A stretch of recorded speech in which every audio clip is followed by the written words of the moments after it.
आंतरराष्ट्रीय हरवलेल्या मुलांचा दिवस 25 मे रोजी जगभरात पाळला जातो. बेपत्ता झालेल्या, अपहृत किंवा घर शोधून गेलेल्या मुलांच्या सुरक्षेबद्दल समाजात जागृती निर्माण करणे आणि हरवलेल्या मुलांचा शोध घेण्यासाठी प्रयत्न तीव्र करणे.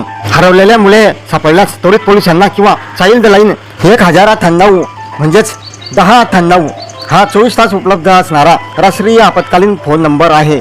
यावर फोन करून त्वरित मदत मागू शकता आणि सोशल मीडियाचाही वापर करू शकता. सामाजिक संस्थेचीही मदत घेऊ शकता. अमेरिकेत 25 मे 1979 रोजी एतान पाझ नावाचा मुलगा बेपत्ता झाला होता. 1983 मध्ये अमेरिकेचे राष्ट्राध्यक्ष रोनाल्ड रिगन यांनी 25 मे हा दिवस राष्ट्रीय हरवलेला बालदिन म्हणून घोषित केला. 2001 मध्ये ICMEC आणि मिसिंग चिल्ड्रन युरोप यांच्या पुढाकाराने याला आंतरराष्ट्रीय स्तरावर मान्यता मिळाली. या मोहिमेचे प्रतीक निळा रंग आहे, जो बालकांच्या संरक्षणाचा आणि आशेचा संदेश देतो. जागतिक फुटबॉल दिवस 25 मे रोजी साजरा केला जातो. संयुक्त राष्ट्रांनी या दिवसाला मान्यता दिली. 25 मे 1994च्या पहिल्या आंतरराष्ट्रीय फुटबॉल स्पर्धेला 100 वर्ष पूर्ण झाल्याबद्दल हा दिवस साजरा केला जातो. खेळातून जागतिक शांतता, मैत्री आणि महिला सक्षमीकरणाला प्रोत्साहन देणे.